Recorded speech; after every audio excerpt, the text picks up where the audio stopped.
একটি ভাই প্রশ্ন করেছেন যে নতুন কুশির মাথাগুলোকে কেন ভেঙে দিচ্ছেন। দেখুন, এই যে ডালটার এই মাথাগুলো ভেঙে দেওয়ার একটা কারণ আছে।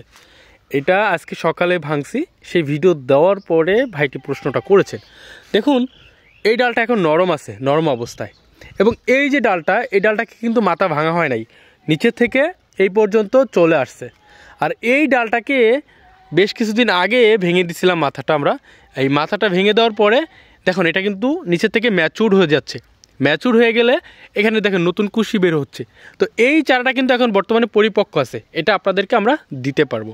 ঠিক এইভাবে দেখেন, এই যে একটা দেখুন চোখ বেরোচ্ছে, এই যে দেখুন এটা কিন্তু ম্যাচুর হয়ে যাচ্ছে। যদি আমরা মাথাটাকে ভেঙে না দিই তাহলে ডালগুলো ঠিক এভাবে বড় হয়ে লম্বা হয়ে ঝুলে যাবে। যার কারণে নতুন চারা তৈরির ক্ষেত্রে নতুন কুশিতে যখন 1 ফিট হয়ে যাবে তখনই মাথাটাকে ভেঙে দিতে হয়।